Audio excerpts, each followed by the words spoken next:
to Horsefly Chronicles Radio with Julia and Philip Siracusa, sponsored by Carnation, airing live on the United Public Radio Network on 105.3 FM in New Orleans.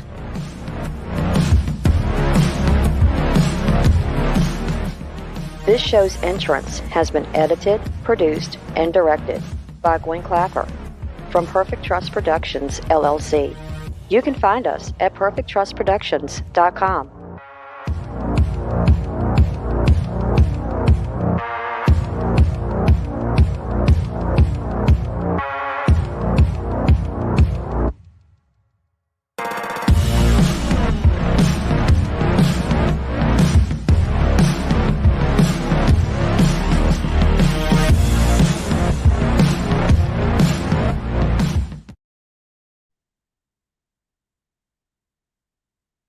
Hello, everyone, and welcome to Monday night segment of Horsefly Chronicles Radio with myself, Julia Siracusa, and Phil Siracusa. We're broadcasting live from the International Public Radio and the United Paranormal Radio Network on 105.3 FM from New Orleans. This evening's show is fully sponsored by Carnation, so we want to thank them for their sponsorship. You'll have to do a few things in order to participate. Go over to our YouTube channel, UFO Paranormal Radio, or International Public Radio. You can also go into all of the Facebook stations, UFO Paranormal Radio, UFO Undercover with Joe Montaldo, News on the Flip Side, Twitch, SoundCloud, and Podbean. Also go over to our group, Horsefly Chronicles Radio. Join if you haven't, and if you have any questions for our guest, please ask.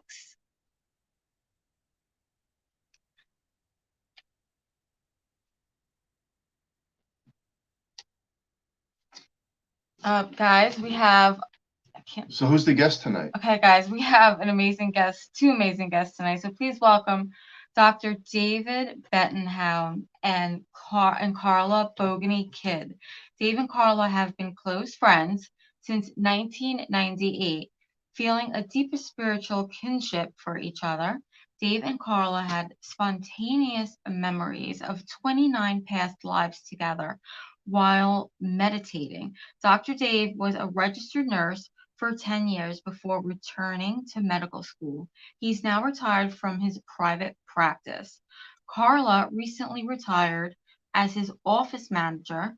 They're both authors of multiple books together. You can find them on their website, thegiftofpastlives.com. So please let's welcome Dave and Carla to the show. All right, so this should be brought up in a minute. Yes. All right, awesome. So reincarnation is a big thing. I mean, that's something that I believe in. How many people out there feel like they've been somewhere before? Definitely. Right? I know I have. Yeah. Reincarnation. Let me see if I could. Here we go. Hello, Julia. Hello. Hey, Hello. how are you? This is Dave. I hope this is okay. Carla is suddenly significantly under the weather, and she's definitely the prettier and more attractive of the pair. So I'm sorry about that for your listeners. She's also the sweet one. But you get me today, and we'll have no trouble filling in the hour. So. Oh, I'm so sorry to hear that, and we hope she feels better. But thank you so much for coming on tonight. No problem. So, take us to the beginning, for both of you. How did this all start? Well, it really started closer to almost 10 years ago. You know, the federal government and Medicare suddenly said we had to have electronic medical records in the office, and for your listeners that don't know that, it was a nightmare for doctors. We changed everything the way we had to practice. You know, now everybody's sort of used to doctors showing up with computers in the office and those kind of things. But for me, it was terrible. I usually got to the office about 5 a.m, was still doing notes at 7 or 8 o'clock at night, trying to get used to the transition, because most physicians either had to see 10 less patients to start with or work hours and hours outside of the normal hours we were working. So it was a nightmare, and I became incredibly grouchy. Carla, who has been my best friend for the last 25 years, came up and said, you're just impossible to deal with. I don't know what to do with you. Do you need to go to counseling? And then she said, maybe we want to try meditation. I said, I don't want to go to a counselor because, like most doctors, I didn't want to admit that I was crazy or losing it. So we started meditating in the office. Me and the other employees and Carla, we all meditated for a few days. The third or fourth day, nobody else came into the office but Carla and me. It was already better. It was so wonderful just to turn all the power off, all the electronic stuff off, and sit for 30 minutes before the patients came in. And I immediately felt better. On the third day I was meditating, we heard patients coming in. Carla and I jumped up, ran down the hall to try to start to see patients really quick. I got halfway down the hall and had to stop. And I ran back and I said, Carla, you're going to think that I'm absolutely lost my mind, but I think I was talking to your mother. Wow. And she says, what? I said, your mother. It reminded me of you. Her eyelashes were sort of the same. She was turned to the side. She was laughing and she kept showing me a shoe. Now, Carla's mother died 2 years before I ever bought this medical practice. I had never met her. Carla looked at me and said, a shoe? And she turned to the computer and brought up shoes. And 60 or 70 shoes jumped up on the screen. And I walked over and said, it's this one. Carla looked at me and said, my mother was a ballroom dancer, and that's the shoe she wore every day when she danced. Huh, look at that. Wow, that's crazy. So I thought, this is a little strange. Carla wanted to go back and meditate, even though we had patients wandering in the door. She says, I want to go back. I want to try to reach my mother again. She had died of a brain tumor many years before. But we went ahead. We started seeing patients. At lunchtime, everybody runs into the break room. Everybody wants to meditate, see if they can find Carla's mother. And I know this is strange, but while I was meditating, I saw a little gray schnauzer. And the gray schnauzer had its head laying on a purple pillow with fringe around the corner. I said, Carla, I think this may be your dog, Musette. And Carla had put the dog down about a month and a half before this. I said, it looks like a little gray schnauzer. Now, they've had schnauzers for a long time, so they had another gray one named Riley, but I said, I don't know why. I think it's Musette. And I said, Musette is laying with a little purple pillow. And Carla started to cry. She said, right before we put her down, I embroidered a little purple pillow because she couldn't play with anything anymore. And I put the pillow in with her, and she slept with the pillow the last week of her life. Oh, wow. That is amazing. So I'm like, okay, something is going on here with meditation. And so we kept meditating. We started to see things, and we had little visions of things that I didn't really understand. We saw lots of bright lights. We saw funny shaped temples. It was interesting. Carla brought up a temple in Chichen Itza, and it was the temple that I saw while I was meditating. And she had visited there once on vacation. So when I was trying to describe it, she knew what it was. Then I had this very vivid memory that I had never, that I at least didn't think I had ever remembered. And during that memory, I was a little boy and I got in a blue sedan in Nebraska. Now, I know that I was born in Nebraska, and as a 3-year-old, My father went to graduate school in Boston, and we drove across the country in this little blue sedan. I remember the same brick houses that were like married student housing when we got there. I knew my sister was just an infant. I remember getting lost going to these little the little brick housing units. But then suddenly I remembered running on a beach. And I was running on the beach in Boston, and I could see over in the side that there was Ferris wheels and a roller coaster, a whole bunch of souvenir shops, and I was screaming and yelling. And suddenly this little girl jumped up, yelled at me, said, "Be quiet, you're bothering my family." She jumped on me, pushed me down in the sand, looked at me laughing. Then she jumped up, put both hands on her hip, and she was wearing this little blue two-piece ruffled bathing suit. And I told Carla the memory, and she said, "Dave, it was me." Oh my goodness. She Wow. said, "I was raised in Boston. My parents were getting a divorce, but they were trying to get back together. They rented 2 cabs so they could take the 6 of us girls and my mother and father to go to Revere Beach. I always got hand-me-down clothes. We got to the beach, and I didn't have a bathing suit. And they bought me my first new clothes that I ever had, and it was a 2-piece blue ruffled bathing suit."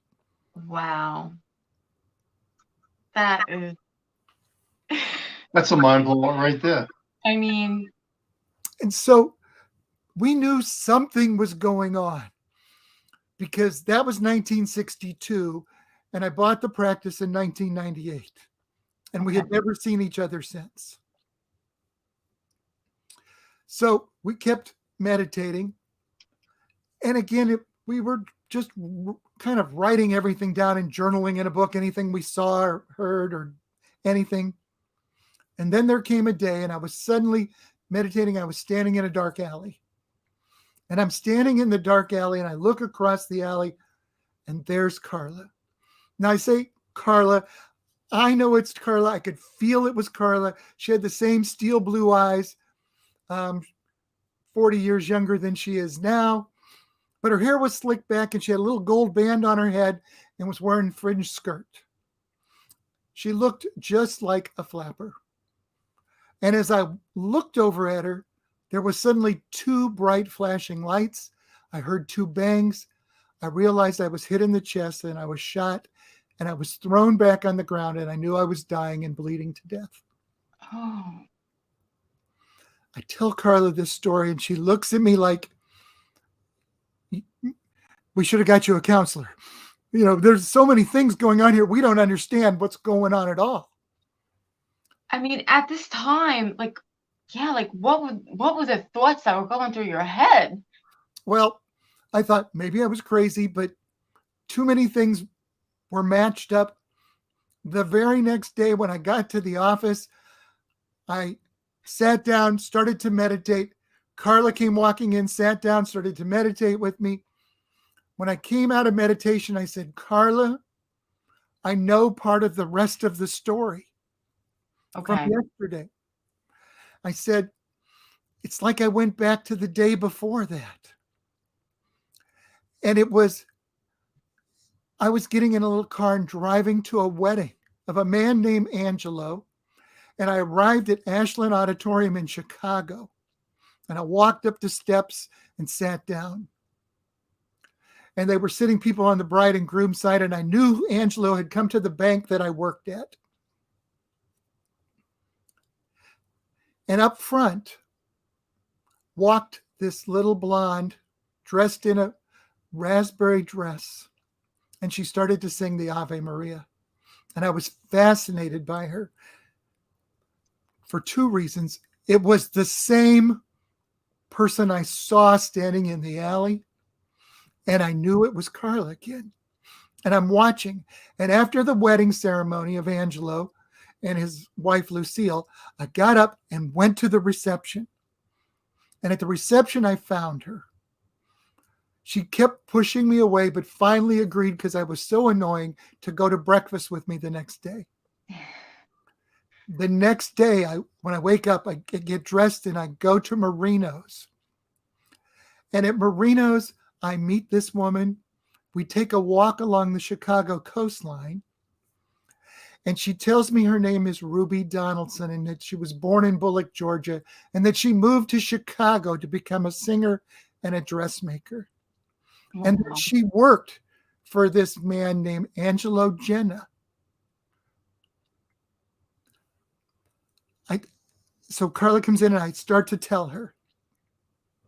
And Carla runs off and is suddenly missing from the office. And we're seeing patients and everything's happening. And suddenly she calls me from her home where she's sitting working on Ancestry.com. Wow. I mean, I don't blame her. That's probably the first thing I would do too. She calls me and she says, Dave, Ruby Donaldson was born in 1904 in Bullock, Georgia, to James and Anna Donaldson. Angelo Genna is the mobster in 1925 who gets married on January 10th, 1925. He's the mobster before Al Capone. Okay. I have a picture here of his wedding and the wedding cake.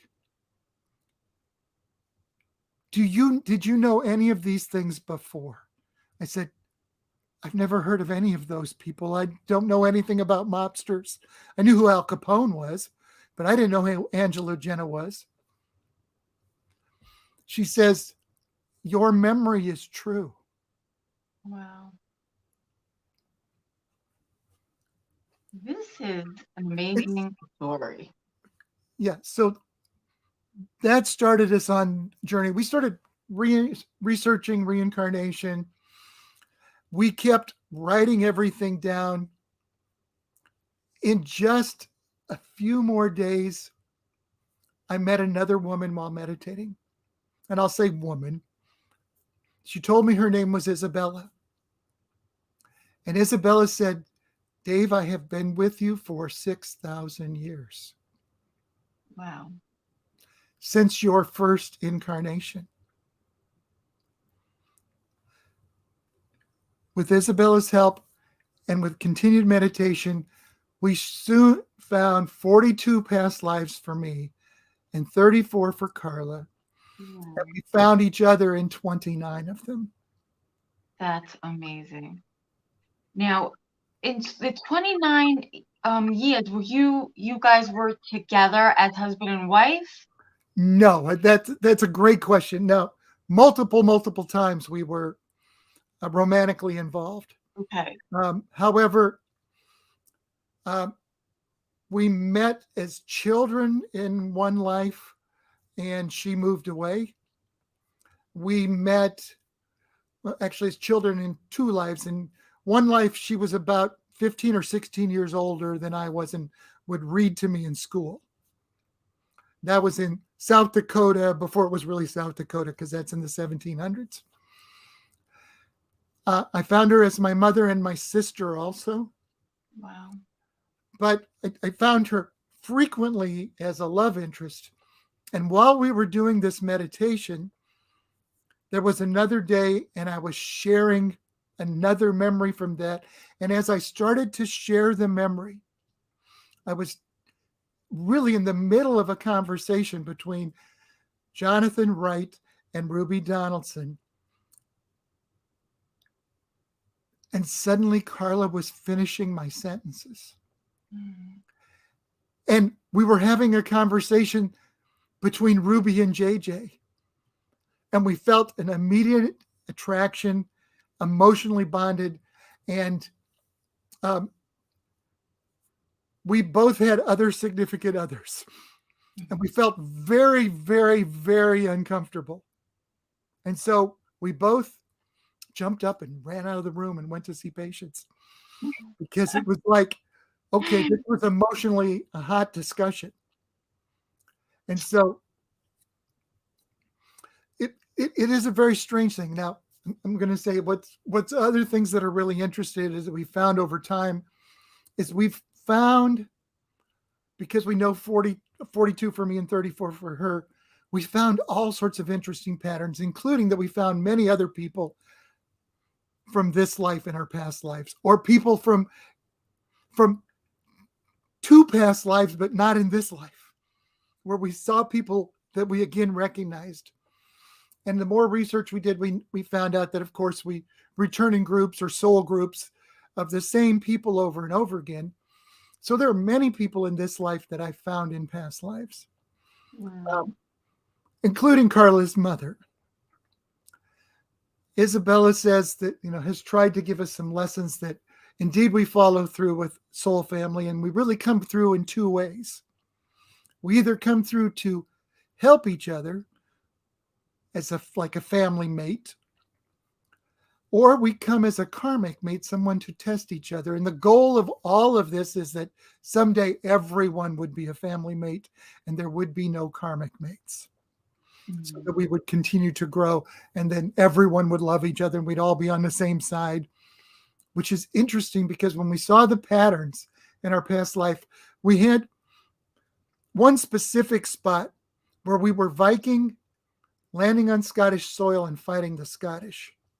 In the next life, we were English, fighting the Scottish. In the next life, we were Scottish, fighting the English. And then Carla was of Viking descent and married into an English royal family and was fighting both the Scottish again. And Isabella said, well, it has to be that way because you'll have to fight on every side of every war so that you understand compassion, what the other side feels. So not only do you have to lose a war, you have to win a war. And then you have to realize that sometimes you lose and win the exact same war because you fight on both sides. That's the only way you start to understand that in war, there really is no winner. No, Isabella is your spirit guide. Spirit guide. Okay. Yeah. Okay. And Carla has a spirit guide also. We've discovered Elizabeth. So our first book was The Gift of Past Lives with Mother Isabella God and Elizabeth, because we met all four during meditation. I'm going to just tell you this because as a doctor, it always fascinates me too. The other thing I found out is meditation is so incredibly healthy. Yeah. Yeah. Not only reducing stress and those things, meditation lowers blood sugar, lowers blood pressure, lowers cortisol. And the first year I started to meditate, I'd always been heavy and I decided I was going to meditate. And at that same time, I'd injured a knee and I was trying to lose a little weight to take pressure off of it. So I set an intention that I was going to lose 2 pounds a week. And a year later, I was 104 pounds less. Wow. Nice. So that was wonderful. It also increases dopamine and serotonin, which are the same medications we try to give you for depression. Yep. So it decreases depression, decreases anxiety. Meditation also opened me up to a spiritual experience that I didn't know was possible. Now, before this, were you a spiritual person at all?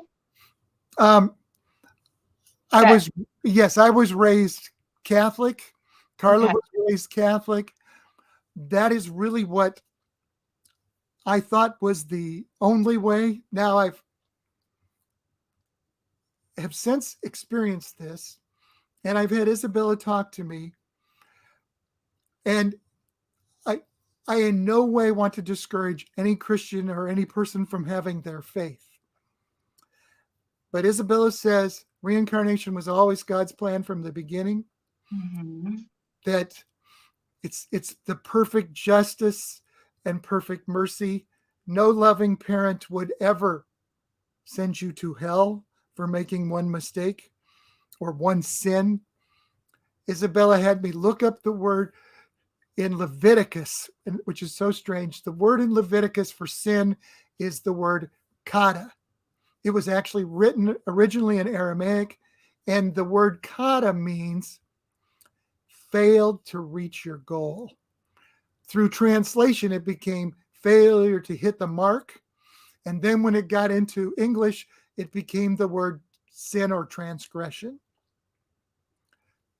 I love that when I think about it, because Isabella says it's just a matter of you didn't reach the goal that was set for you.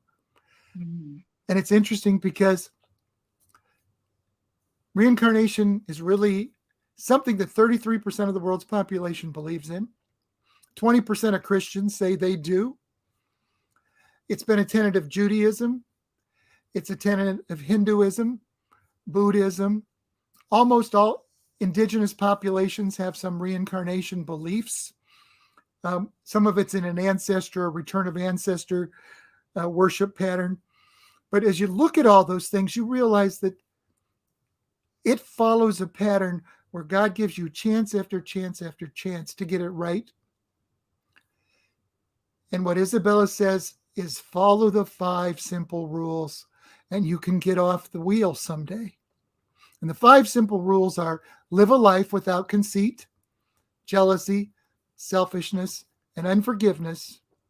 And you do everything with and every choice and intention out of love. And you cannot create karma, and you cannot return, and you will return to God as the love in which you were created. You know, Phil, you have a lot of, and you're really big in Yeah, reincarnation. yeah. So yeah, I'm definitely a firm believer in reincarnation. I do have a couple of questions. You said Sure. God, so do you believe in heaven? I believe in a spiritual realm, if you want to call it heaven. Usually my Catholic upbringing really just makes me say God. Sometimes if I'm giving a presentation or talking, I usually say God, Tao, creator, source, Brahman, because the term God is so described and masculinized that I don't think you can use just that term to talk about creator source that we're here from. Okay. And do you think that we've chosen to come back in the physical realm through some type of contract with our souls in soul groups? I love yes, I think we return in soul groups. Philip, I have a little issue with the idea of soul contracts. Isabella says there really is no such thing as a soul contract because you're given complete free will when you come here. And so no soul contract is enforceable. So the only choices that you can't really control is where you're born and who you're born to. The situations that you're drawn into have to be controlled in a different way. If you're talking about some of other religious doctrines, you'd say there's sort of the Calvinist approach, which you have predestination. So there's some things that you're going to face because you're going to be drawn into those situations. But you always have free will to make the choice on how you're going to react to it. So because you have a choice of how to react to it, you can get away without making more karma. Now, the idea of soul contracts is great. You have to still have someone who would enforce the soul contracts. So you would still need a deity of some sort. You would need someone, because there's 7 billion of us on the planet, and every single person would have to have complete their soul contract to how to interact with all 7 billion of us. Mm-hmm. So it has to be coordinated in a way that I believe makes soul contracts unlikely. Okay, good answer. So you had many of past lives. And are any of your family members also in these past lives? Yes. So my current father, who passed away, has been in 6 of them that I've seen.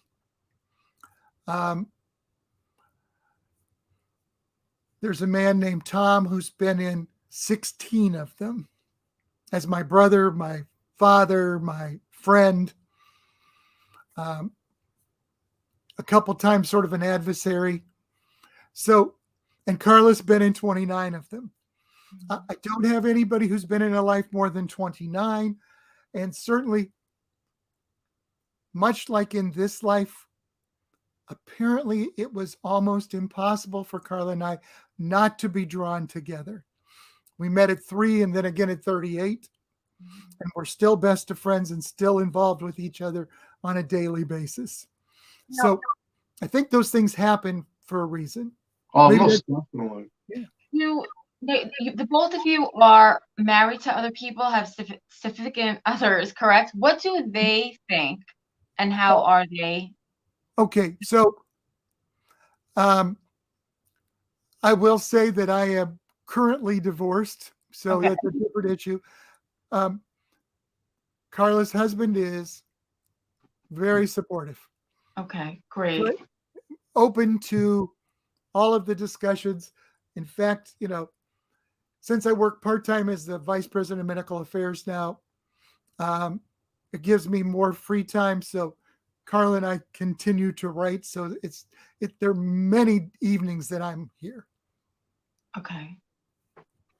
Okay, so I want to go somewhere with this conversation. Sure. We both believe in past lives. You've had many reincarnations. So you said your father passed away. Correct. Okay. Will you meet him in another lifetime, and will you know that was your father, or can it only be done through forms of meditation? So, example is this: I'm living this lifetime, right? Correct. And maybe I had another father from another past life, and another mom, and another sister and brother. Correct. But I don't know who they are. So you're saying, in essence, maybe that if I went into this deep meditation, that I would know? Is that possible? And will you know your father in another lifetime? Okay, so I'm going to try to give you a little bit of history and some of the science of it that fascinated me when I started doing the research on it. The first thing is, during meditation, during the time between wake and sleep, which is when many people report past life memories, and during past life regression hypnosis, the brain actually has increase in alpha and theta waves, and alpha and theta waves increase when you are remembering. So that's an interesting fact. So those 3 states all have increase in alpha theta waves and people remember. And then there's the other thing that occurs, because most of these memories are drawn from your subconscious. So I got to kind of give you a little scenario. The first time you burn yourself, it's hot and you pull back. The second time you burn yourself, you pull back faster, because in your subconscious, you remember this. When scientists try to put this into a neuropathological plan, they actually come up with what's called the modular system in the brain, where the brain actually locates everything as either a positive or negative experience and loads it someplace that most of us experience as our subconscious. So here's an example. If you meet someone and they were a positive experience, your subconscious may pull up that this was a positive experience, and you'll feel like you have already known them. It's that person you meet on the street, or somebody you sort of just knew, and then when you finally got a chance to sit down and talk, you suddenly talk for 3.5 hours, sharing everything you knew. Mm-hmm. That's someone you knew in your past, and you're comfortable. Or you may sit down with them, and within moments, you're uncomfortable. And you don't want to be around, and you don't think, I don't ever want to be their friend. And you wonder why it's so uncomfortable, because somewhere in the past you had a very negative experience and it's shared. Yes. If I go from the example that I had of being shot by a gangster in an alley in Chicago in 1925, my subconscious is going to tell me, avoid dark alleys at night.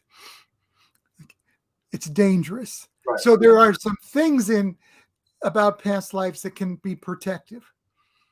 There are also some things about past lives that can be a form of neurosis in this life. And some people who do past life regression hypnosis will find people who have a past life memory where they died swimming and now they're still afraid of the water. Mm-hmm. And so finding those and approaching them during hypnosis allows the person to get over it and swim in this life. Because if you swim in a nice, safe swimming pool with a life jacket on, you're not going to drown. Yeah. No, I've heard of that. I've heard of that. I believe There's that. so many people that are terrified. Yeah, terrified. Well, of I don't like heights. for no reason. Yes. Maybe I fell out of a plane. Maybe I pushed you. Hey, seriously. Absolutely. We're talking about these past lives that you've had. And again, like I said, I do believe it. Was it all on planet Earth, or are there other Earths similar to ours where these lives could have taken place? All right. So if we're going to go down that one, I'm going to tell you that every one of my past lives was on Earth. I have some memories of the time between lives. And I'm going to, because I think it's interesting for your listeners, everybody, first, let's go back up. First of all, they've been doing studies on children for 50 or 60 years. They have about 2,500 kids where they've verified their past lives. Some of them are famous. A guy who was a fighter pilot in World War II went down off the coast of Japan. There was a kid who remembered going down, remembered the name of the boat, remembered some of the people on the boat. He reported it to his parents. His parents called Ian Stevenson at the time, who went out. They did some investigation. They found the boat name. They found that he was the only man who was shot down and went down on the coast of Japan. And they found everybody that he named on the roster of the boat. And this kid was 3 years old. You can't coach a 3-year-old kid, those kind of things. So they have these people who have children have spontaneous lives. Then we start to look at things like past life memories, near-death experiences, what these kids say who have had spontaneous memories of the time between lives. And what almost all of them report is that when they were on the other side, there's an overwhelming sense of love, compassion, comfort, without needs, that they meet their loved ones who have passed, that there are light beings or spiritual beings of some kind that assist them in their planning of their life, and that they go through a past life review, and all of those match the memories that I have at the time between lives. So I think all of those things tie into an experience that's somewhat related.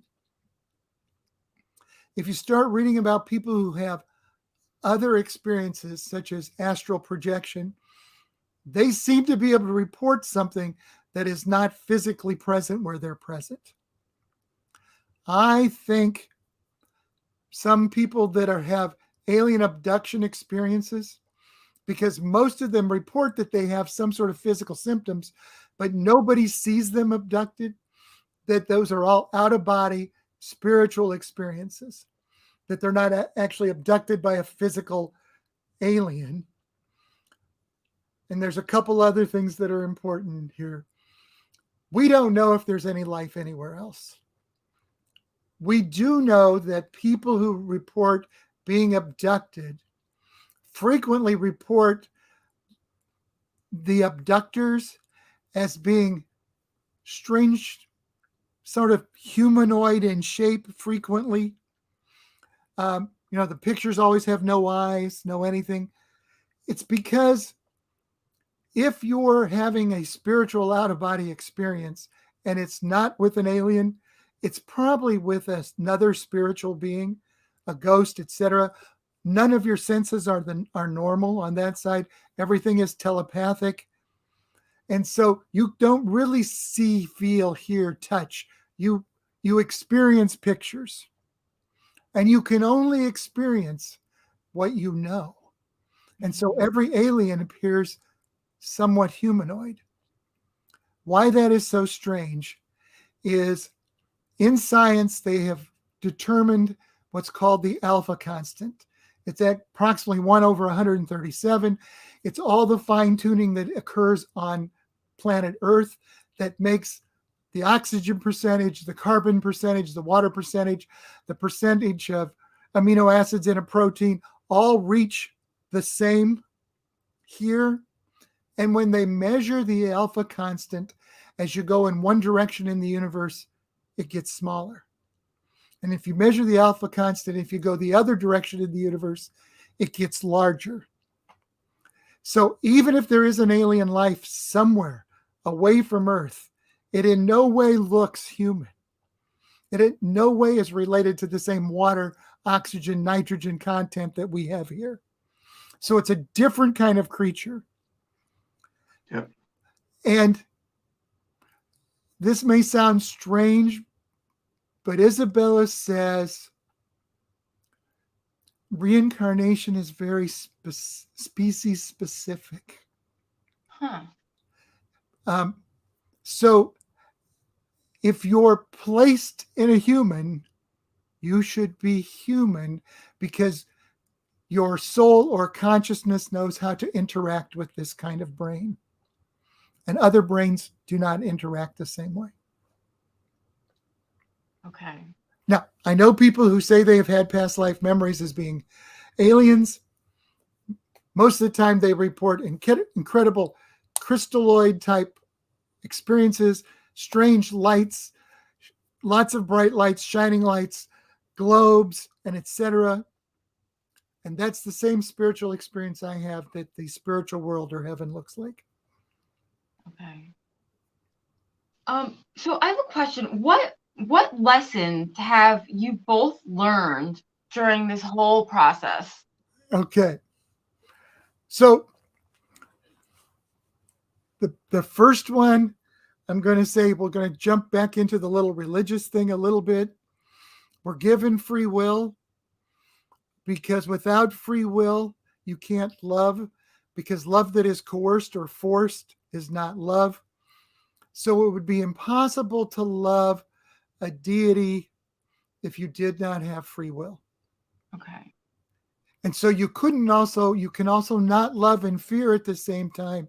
And some of the Bible stories are pretty scary. The other thing is, if you're given chance after chance to get it right, Christians will hate me when I say this, but I was raised Catholic. Jesus is certainly a historical figure. Certainly, I'd have no doubt that he's a person in history. However, no one is responsible for your actions except for you. That's true. And the atoning death of someone else will not take away your sins. I believe that's true. I definitely agree with that. So, from a spiritual side, Jesus is an incredible human who preached love, kindness, acceptance, allowance to the table, bringing all to your same table. That's what I believe Jesus represents and that we can all appreciate. I think Paul, who was having some other out-of-body spiritual experience since he never met Jesus, wrote most of the Christian doctrine from then on. So when people say, the Bible says you can't talk to dead people, well, Paul talked to dead people. So there's some part of the story missing here.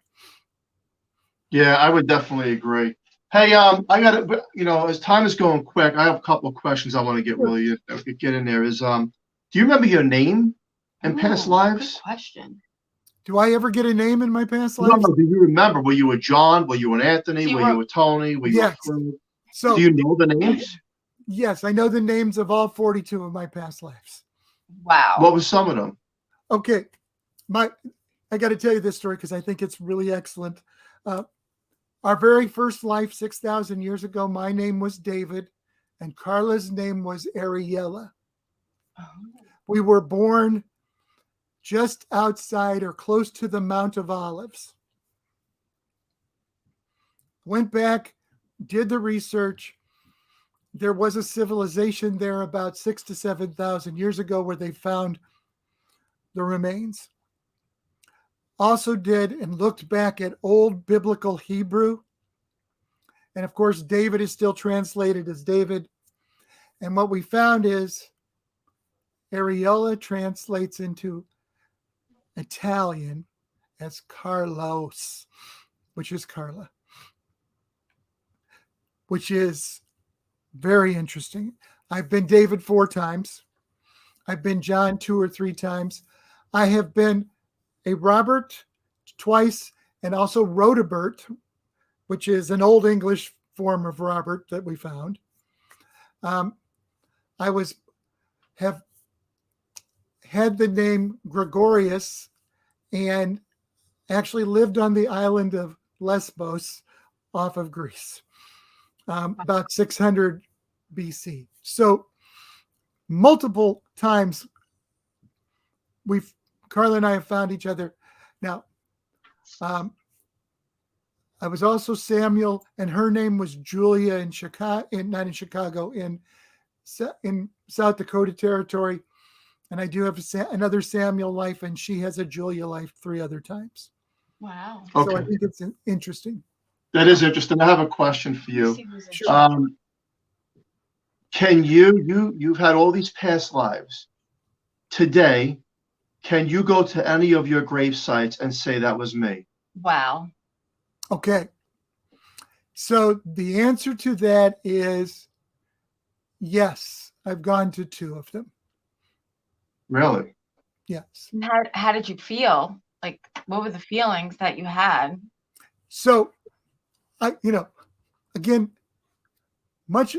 I have to give you 2 little parts. So soon after I met Carla's mother, I had a funeral of a friend, and I went, and I didn't feel anything at the funeral.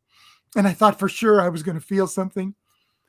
I went to England and found myself from the 1400s and found the tomb and didn't feel anything. Okay. However, I went into a museum while I was in England, and I was standing in front of the bust of Ramesses II, and I had an experience while I was standing there, and I remembered chiseling the bust. Mm-hmm. And that entire life unfolded while I stood in a museum, and my sister and brother-in-law came up and said, Dave, you've stood there for 35 minutes with your eyes closed. Wow. And I tried to explain it to them, and my sister, who is still incredibly Catholic, has read all our books, usually looks at me and says, I think it's all very interesting, Dave, but she doesn't want to quite go down this path yet. Yep, that's kind of like what our family says too. Well, it's hard. It's hard for some people yeah. to grasp. We're believers, of course, but it is hard for some people. Hey, another question. I got to jump this one in is because, who were you the life before this one? What was your name? My name was Johnny. I'm sorry? Johnny. Okay, Johnny. Well, you were Johnny before this life, okay? Right. Now, if people go to visit Johnny at the grave or wherever Johnny is, but Johnny's reborn, how can they communicate with you at all? Because, if I go to a gravesite to my grandmother and I pray to her from this reincarnation that we believe in, then is she not getting my prayers? Because we can't pick and choose who we believe is reincarnated and who is not reincarnated. Correct. And that's the time between life. We can't be narrow-minded. So then if you're reincarnated and your friend is reincarnated, then we're all reincarnated. There's no special you get 29 times and you get 50 times. So then if I go to a cemetery and pray to my grandmother or someone that I know, is it useless or is it better going to a form of meditation? So let me tell you this. From my experiences, and I'm going to tell you that I watched my father's last past life review. I had that privilege. So my father is not coming back. So that's one point. There are those people who get done and don't have to return. The next issue is the time between lives can be very variable. Now, it is actually getting shorter as the population gets bigger when they study what people remember. But because you return with some of the same groups over and over again, you will probably be able to pray and reach your mother, because she probably will not reincarnate for a period of time, so that if she's going to be in your life again, she'll be there. So there are going to be people that you can reach in the spiritual world. Now, I'm going to tell you, the spirit guides tell me that they won't always allow you to reach everyone in the spiritual world, because depending on their attitude, and I know that sounds strange, but some people who have to come back don't like it, because they know part of what's going to happen, even though they forget when they get here. And so they wish to reach out and influence the world they're going to return to. And we're not supposed to know what the world that we're returning to, because then we don't react the way we're supposed to. We react in a way to change our path. And we have to respond appropriately. So we can't know the future. I just want to, I want to give a shout out to everybody in chat. Junior, I think that's Caller in here. Carla is in chat. Lena. So yes, we know all of our homes. So that is Carla. So she is participating in chat. Thank you, Carla, for that. I'm sorry that you could not make it today, but you're here in chat. So that's great. We're at the end of the show. Yes. It was a great show, a lot of knowledge. To the listener, please share it. I got some of my good questions in there, things I want to know. Thank you so much. Where can people find you and Carla? And what do you have going on really quick, because we have about a minute and a half. Okay. People can reach us at our website, which is thegiftofpastlives.com. Certainly links to our books, The Gift of Past Lives with Mother Isabella, God, and Elizabeth, Hell No Reincarnation, which is sort of how we reconciled with our Catholic upbringing, and the manual, which talks about how life is planned for the next life. And on that website, we also have email. Contact us, and it will email directly, and we respond to all those emails. So if people have additional questions, we'll contact. We're certainly available to speak at any type of engagement if people are interested. We have past life regression training, but we usually don't do regression training except on people that we know close to us. Okay. Awesome. Thank you so much for coming on Horsefly Chronicles Radio. Yes. It was an absolute pleasure. It. Thank you so much. This has been a great show. Carla, this is talking to both of you. Thank you. Special thank you to Carnation for fully sponsoring the show. We love them. Thank you so much. Join us next Monday night at United Public Radio Network on 105.3 FM from New Orleans. And we are going to pop on The Missing Piece. So you get another hour of us. Oh, wow. Everyone have a safe, great night, and we'll see you next Monday. Or in a couple minutes.